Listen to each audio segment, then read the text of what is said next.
Bonjour ou bonsoir. La Passion du Christ, torture porn. Alors le film La Passion du Christ est un film réalisé par Mel Gibson, qui est sorti en 2004, si je raconte pas n'importe quoi. Euh, Parmi les passionnés de cinéma que j'ai pu écouter, une personne a expliqué qu'il avait été classifié torture porn, que le film consacré à une partie de la vie de Jésus-Christ, et donc avait été classifié torture porn. Et lorsque il y avait une discussion de plusieurs passionnés de cinéma à propos de ce film, où j'ai entendu cette explication de classification torture porn, apparemment le film mettrait l'accent sur le côté très violent des, des moments douloureux vécus par Jésus-Christ. Euh, le titre de ma chaîne est Dieu est malsain et sadique. Quand j'ai eu l'occasion d'étudier la Bible, il y a un passage de la Bible qui parle du Messie, le Messie attendu en Israël il y a plus de 2000 ans et aussi bien avant, où il y a une phrase dans la Bible, je ne sais pas si elle remonte, si elle date d'avant Jésus-Christ lui-même, ou après, à l'époque des premiers chrétiens. Et le principe de cette phrase est le suivant: Dieu a pris plaisir à le faire souffrir.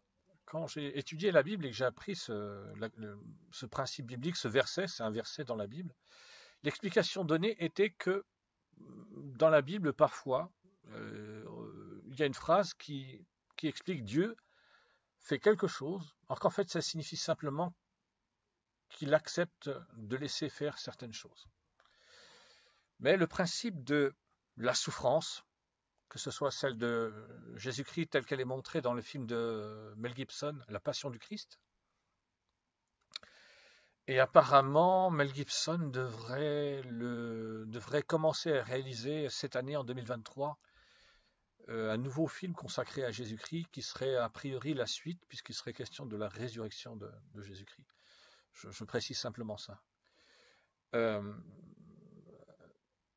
Là où je voulais en venir en faisant ce podcast ou cette vidéo, c'est la souffrance humaine, la souffrance d'une manière fondamentale, les injustices, les souffrances, les horreurs vécues par les êtres humains, le sentiment que la vie n'a aucun sens, qu'elle est absurde, et tout ce qui est négatif dans les réalités de la vie, quoi. Et en ce qui me concerne, à titre personnel, pour comprendre ça, c'est justement tout l'intérêt d'en parler par rapport à ce film, La Passion du Christ, de Mel Gibson, et là, moi j'ai précisé torture porn, c'est que tout vient du royaume des cieux. Tout ce qui concerne les êtres humains vient du royaume des cieux. Et donc, le fait que les êtres humains soient confrontés à des réalités telles que les injustices, les souffrances, les horreurs, le mensonge, la manipulation, la lâcheté, la traîtrise, l'hypocrisie, les viols, les tueries, les massacres, les exterminations, toutes les réalités négatives de la vie trouvent leur sens en premier lieu dans le royaume des cieux, parce qu'il est arrivé un moment où les êtres célestes qui ont été créés dans le royaume des cieux, en ce qui me concerne, le royaume des cieux, c'est un système solaire d'une vingtaine de planètes. C'est ce que j'ai vu dans des visions que j'ai eues du royaume des cieux. C'est strictement personnel, ça n'engage que moi. Donc, les êtres célestes, les êtres vivants intelligents spirituels, ou les extraterrestres, qui vivent dans ce système solaire d'une vingtaine de planètes, pendant très longtemps, tous ont vécu heureux dans les valeurs qui leur ont été inculquées par leurs parents, les valeurs de l'amour spirituel. Mais au bout d'un certain temps, au bout d'un, je vais dire, allez, pour être simple, de plusieurs milliards d'années d'existence dans le royaume des cieux, dans ce système solaire d'une vingtaine de planètes que le royaume des cieux, des centaines de millions, des milliards ou de dizaines de milliards d'êtres célestes ont fini par, entre guillemets, perdre la foi dans les valeurs de l'amour spirituel. Je reprends cette expression parce qu'elle a un sens pour les êtres humains. En fait, tout simplement, ils ont fini par ne plus ressentir d'amour pour leurs sœurs et frères, ni pour leur mère et pour leur père, puisque dans le royaume des cieux, dans les visions du royaume des cieux que j'ai eues, il y a quelqu'un qui d'abord a été une mère au sein de la toute première famille qui a existé, la famille Amour. Et par la suite, quand le royaume des cieux a été créé, elle est devenue la reine du royaume des cieux. Et il y a un père qui est celle qui est la mère et qui a fini par devenir la reine du royaume des cieux s'appelle l'Aimé. Et il y a un père qui a fini par devenir le roi du royaume des cieux qui s'appelle l'être originel. Et le tout premier enfant de la famille Amour, c'est la toute première famille qui a existé avant la création du royaume des cieux, parce qu'il a fallu à un moment donné créer le royaume des cieux pour qu'il existe, c'est-à-dire que structurer toutes les sociétés d'êtres vivants, intelligents et spirituels sur une vingtaine de planètes. Donc, à partir de la première planète, la planète mère, et au fur et à mesure, planète après planète, tout ça s'est structuré, et c'est ce qui a fini par être, c'est ce qui s'est appelé à un moment donné le royaume des cieux. Donc là, je voulais en venir, c'est que c'est dans le royaume des cieux, au sein de la famille royale en particulier, la famille royale céleste, composée de la reine, du roi et de 12 enfants, 6 princesses, 6 princes, et parmi l'un des princes est en fait le grand prince, le premier enfant à avoir été créé. En fait, c'est lui le grand prince, celui qui, au moment de sa création, ses parents, sa mère et son père, l'Aimé et l'être originel, ont décidé de donner au tout premier enfant qu'ils allaient créer, au moment avant de le créer, quand ils ont pensé à ce qu'il deviendrait pendant toute l'éternité, ils ont décidé qu'il finirait par devenir le créateur officiel du royaume des cieux. Et il a été créé donc pour ça, et il a fini à un moment donné de sa vie par devenir cet enfant, ce premier enfant, grand prince au sein de la famille royale, le premier enfant au sein de la famille Amour avant que le royaume des cieux existe. Il a fini par devenir le créateur officiel du royaume des cieux. Et donc, toutes les injustices, toutes les souffrances, toutes les horreurs, par exemple en particulier la Shoah, l'extermination de plusieurs millions d'enfants, de femmes et d'hommes pendant la Seconde Guerre mondiale, l'apartheid en Afrique du Sud quand ça existait d'une façon extrêmement puissante, le principe de l'esclavagisme en Amérique du Nord, aux États-Unis d'Amérique, avec des êtres humains qui sont transformés en esclaves à cause de la couleur de leur peau.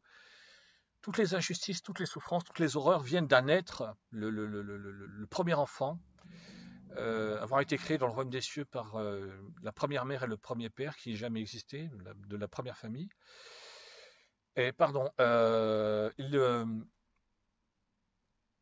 est le premier à avoir ressenti une telle souffrance psychologique, affective, spirituelle, que ça l'a poussé à s'isoler, à tomber dans la dépression et finalement à vouloir se suicider. Et donc, la souffrance, toutes les injustices, toutes les souffrances, toutes les horreurs que connaissent les êtres humains viennent d'abord et avant tout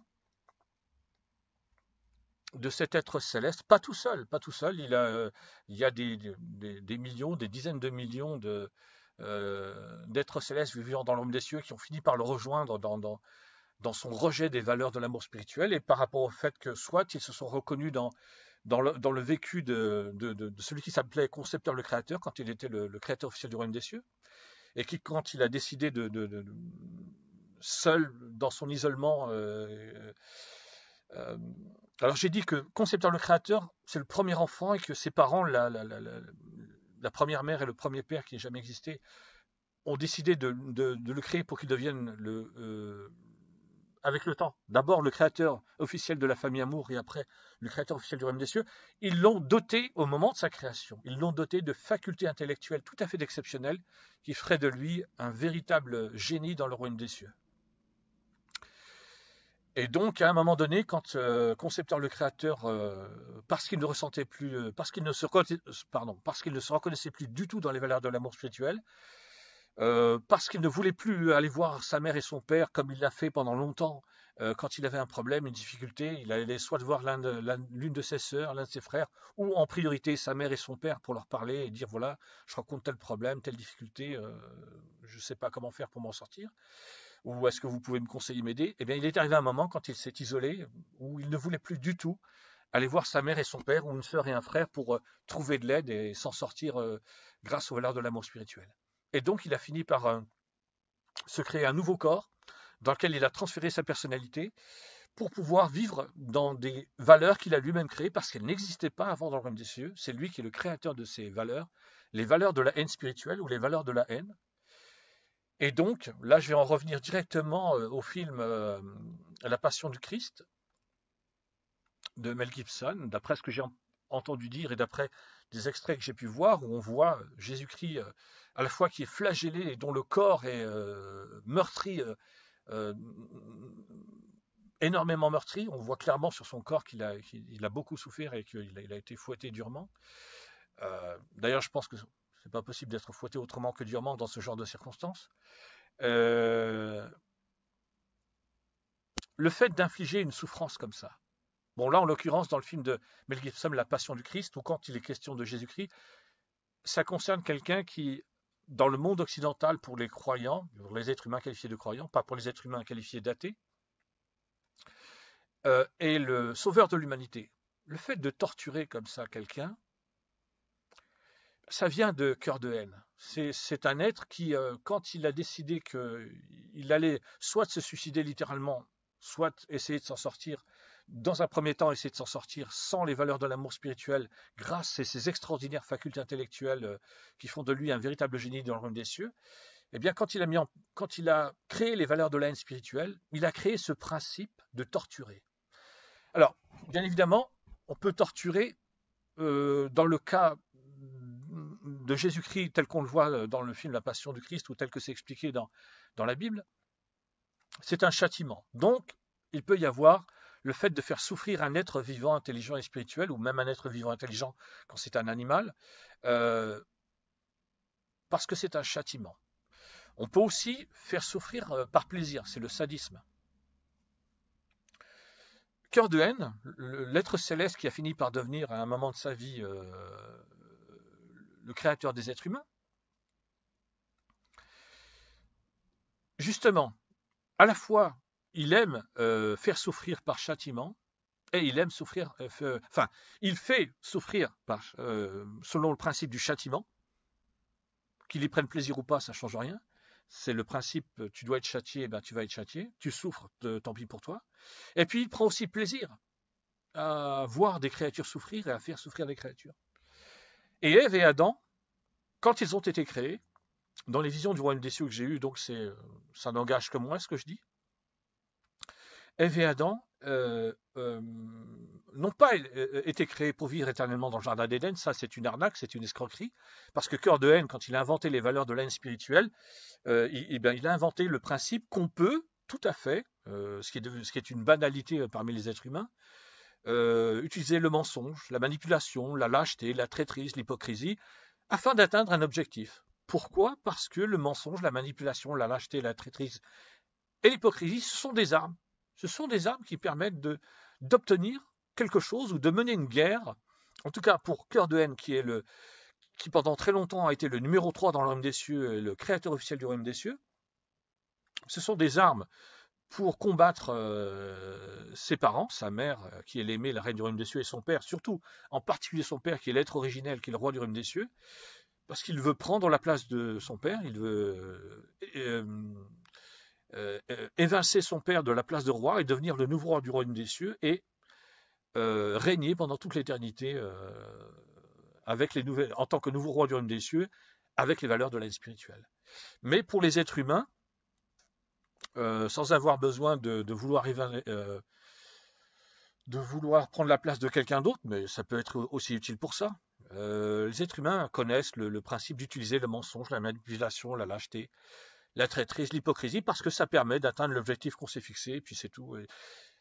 Donc, quand on voit des images de quelqu'un qui est dans un état de souffrance comme Jésus-Christ, je pense aussi à un film, enfin pas un film, à une série télévisée qui s'appelait, quand j'étais gamin, quand j'étais gosse, je crois que c'est fin des années 70 que j'ai pu la voir, ou début 80, qui s'appelait Racine en français. Il y avait un personnage qui s'appelait Kunta Kinte, et on peut le voir, on peut voir Kunta Kinte qui à un moment est fouetté, exactement comme on voit Jésus-Christ qui est fouetté, parce que le Kunta Kinte, de mémoire, hein, je dis ça de mémoire, Kunta Kinte s'est enfui. Kunta Kinte s'est enfui. Il a été rattrapé par des ouvriers de son maître.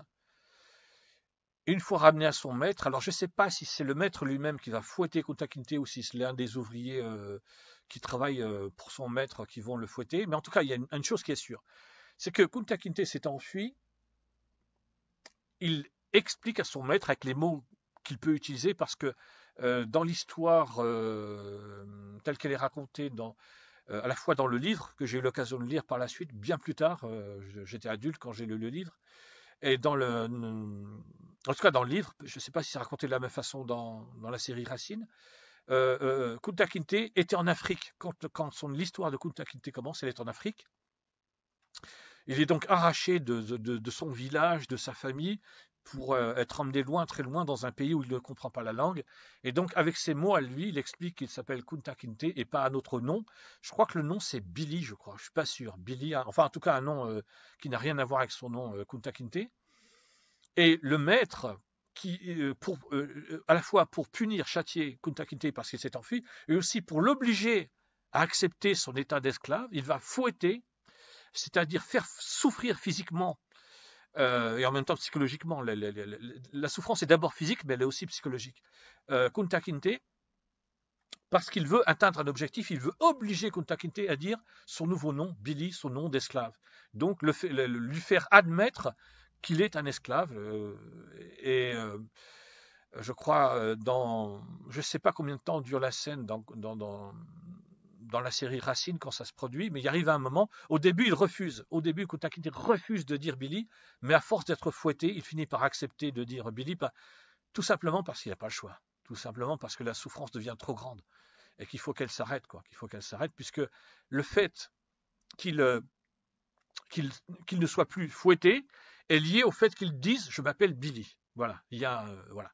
Alors pourquoi je raconte précisément ça par rapport à ce personnage Kunta Kinte dans la série Racine? Parce que j'ai fait une vidéo qui s'appelle Le point de rupture d'une créature. Dans le royaume des cieux, celui qui, pendant le premier enfant à avoir été créé, par celle qui au départ était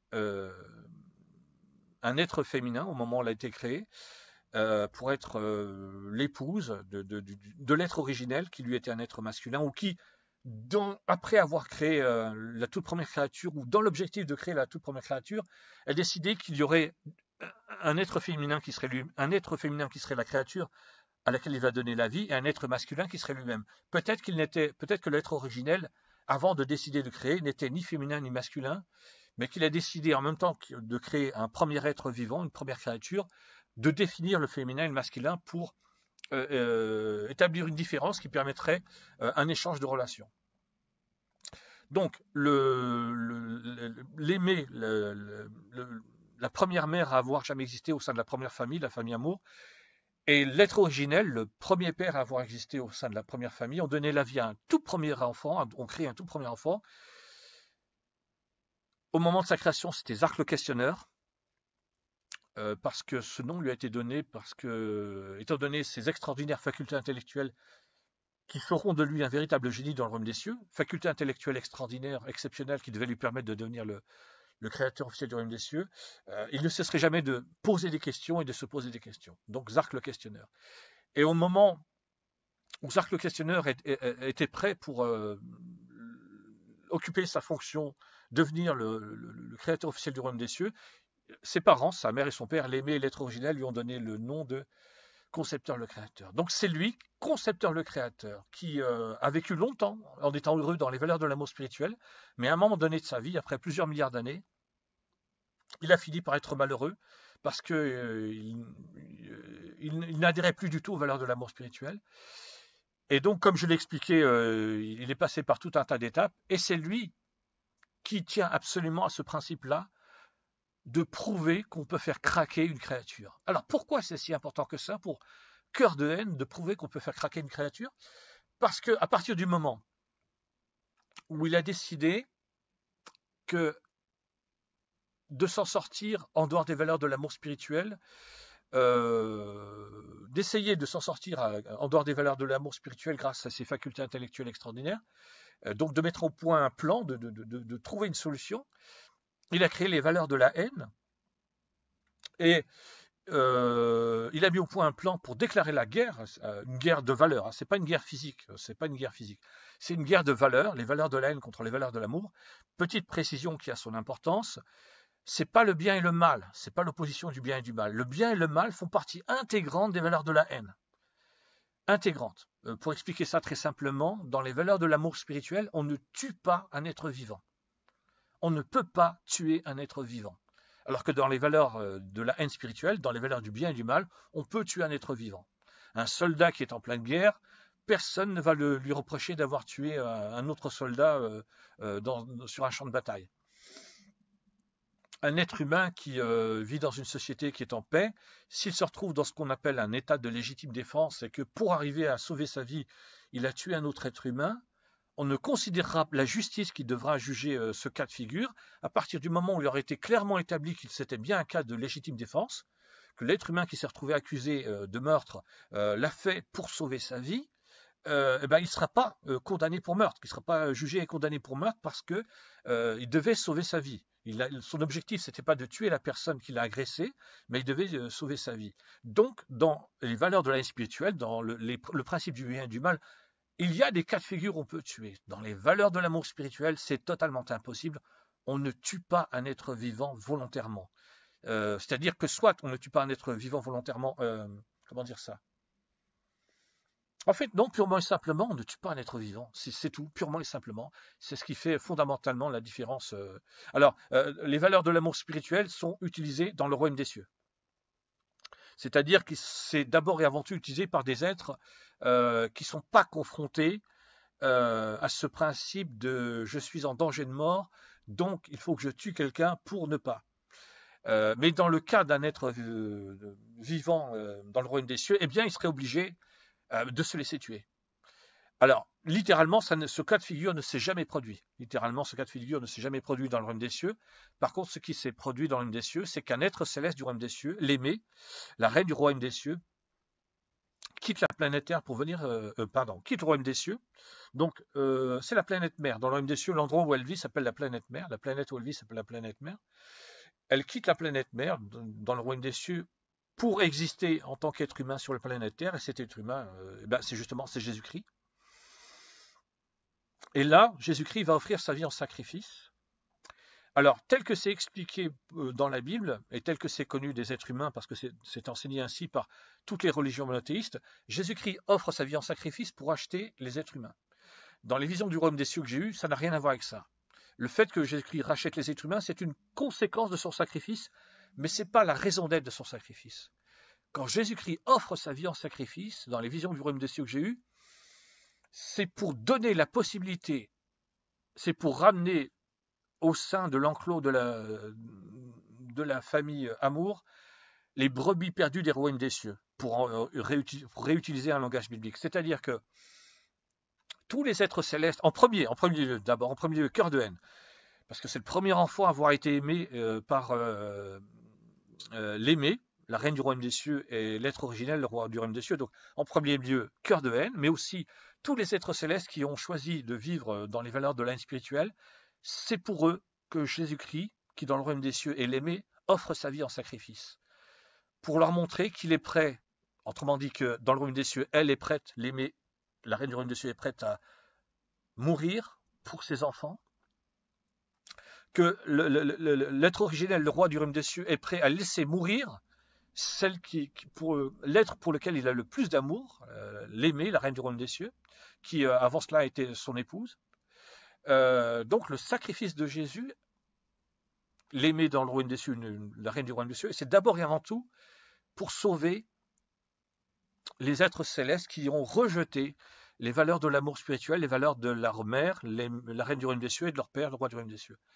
Et la conséquence de ça, en même temps, c'est de permettre aux êtres humains d'être ressuscités pour vivre éternellement sur une planète. Mais par exemple, je connais cet exemple-là en particulier, les témoins de Jéhovah, eux, enseignent que c'est la Terre qui va être transformée, après Armageddon, qui va être transformée en paradis terrestre éternel.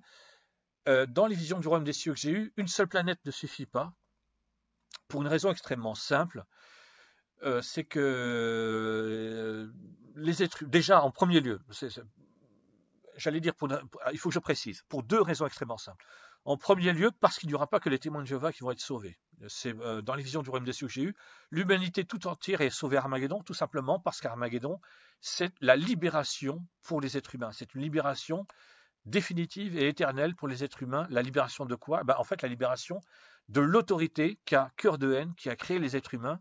Son autorité de créateur, son autorité de parent, de père, lui est enlevée, et donc les êtres humains vont être libérés. Et deuxième raison, les êtres humains, exactement comme dans le royaume des cieux, il y a eu avec le temps, il a fini par y avoir deux groupes d'êtres vivants intelligents et spirituels.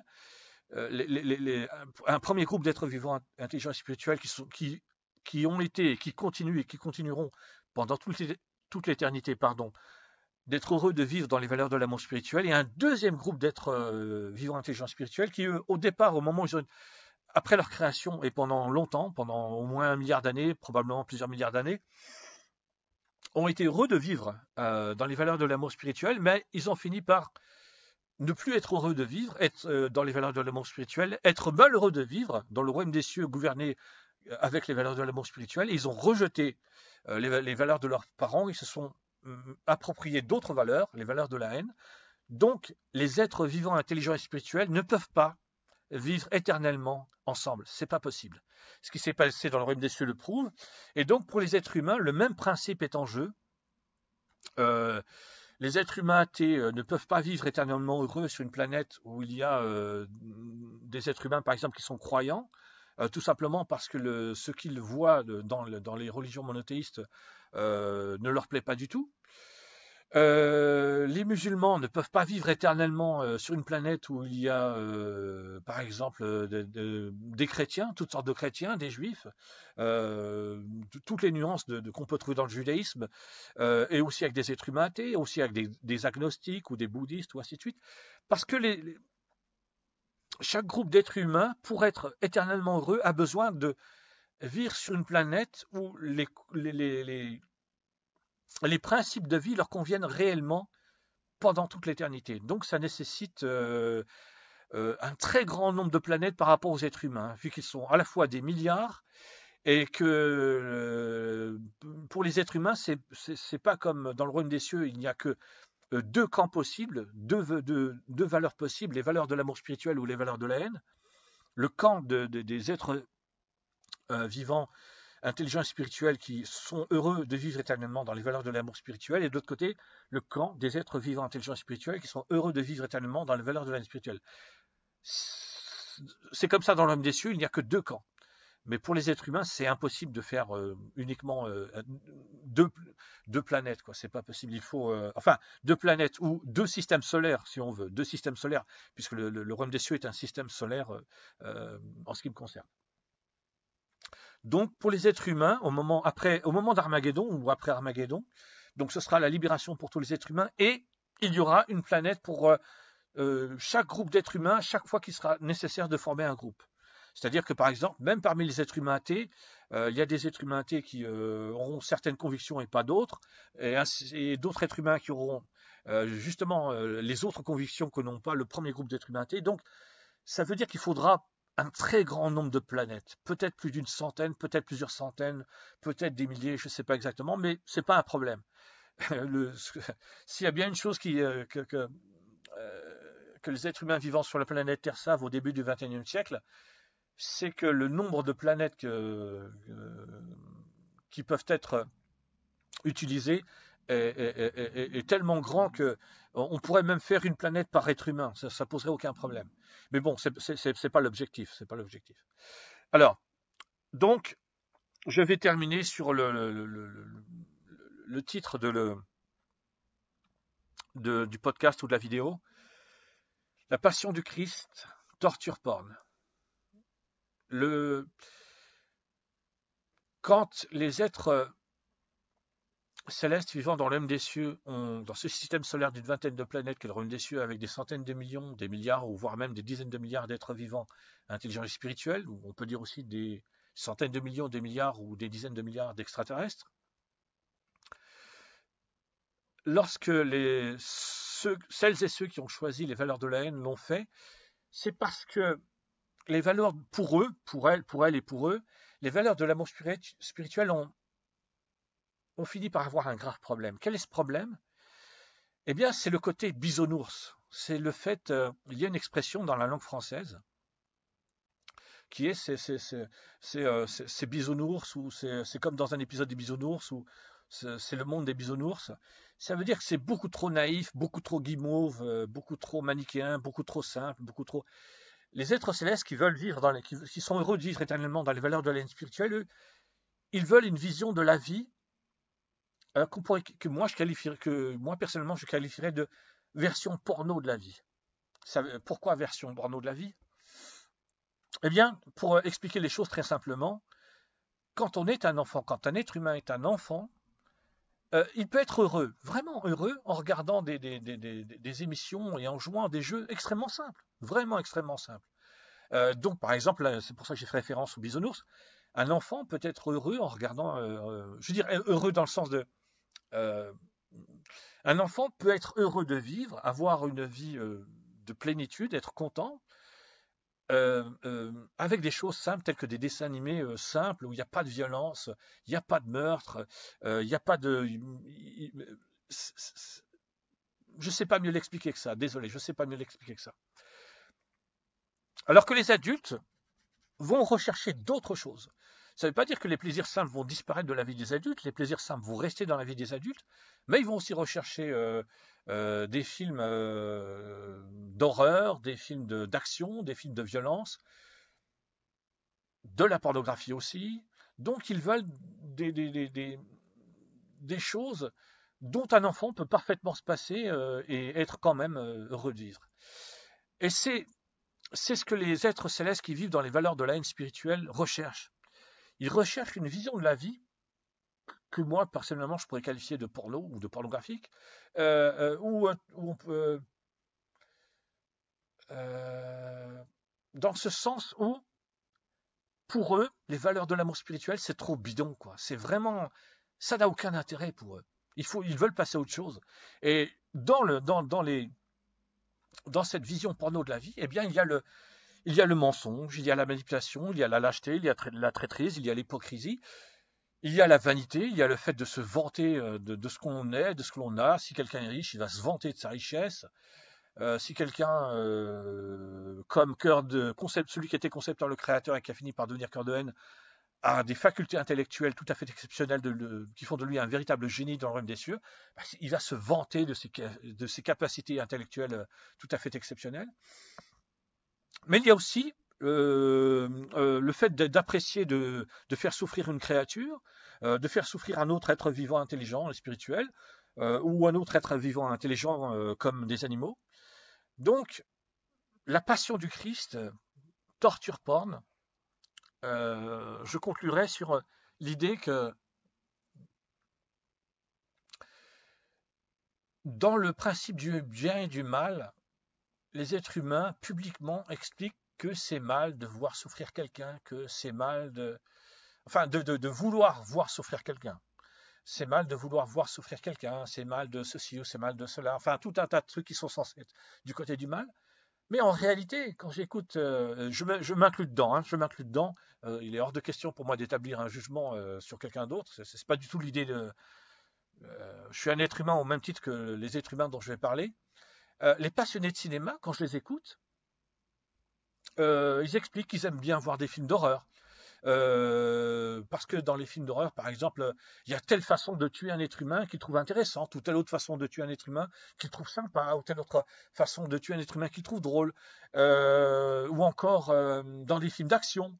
Les films d'action, c'est intéressant quand ça se zigouille, quand on voit un maximum de morts, quand on voit un maximum de blessés, ou alors un film qui va être intéressant pour des passionnés de cinéma. Par exemple, je vais donner un exemple concret. Le film de Steven Spielberg, son titre c'est Il faut sauver le soldat Ryan. Pardon. Il faut sauver le soldat Ryan. Je pensais à la date, c'est pour ça que sorti en 1996 de mémoire. Et donc les passionnés de cinéma vont trouver le film génial, par exemple, à cause si j'ai bien compris, de la toute première séquence du film, qui est extrêmement violente et qui montre, entre guillemets, parce qu'en réalité c'est complètement faux, mais entre guillemets, qui montre d'une façon réaliste la violence du débarquement qui a eu lieu en Normandie. Alors pour les Américains, c'est Omaha Beach, hein, puisqu'ils ont donné un nom, je ne sais pas comment dire ça, un nom de code ou un nom de mission, soit à la plage de Normandie elle-même concernée, soit à différents, comment est-ce que je pourrais dire ça, à différents territoires de la plage de Normandie. Donc le débarquement à Omaha Beach. Et donc les passionnés de cinéma vont dire c'est génial de voir ça. En réalité, si on prend le temps de réfléchir d'un point de vue, enfin, c'est ce que je fais là pour ce podcast et vidéo, mais c'est pas un jugement de valeur en aucune façon, parce que j'apprécie aussi ce genre de scène, bien que, en fait, plus le temps passe et plus j'évite les scènes violentes, mais j'ai aucun problème de jugement par rapport à ça. Quand on réfléchit, ça veut dire qu'on apprécie des scènes où on voit des êtres humains qui sont déchiquetés, blessés, grièvement blessés, c'est-à-dire mutilés, tués, massacrés. Bon, c'est pour ça que j'ai dit que le principe des valeurs du bien et du mal, ou du principe du bien et du mal, ça fait partie des valeurs de la haine spirituelle. Rien à voir avec les valeurs de l'amour spirituel.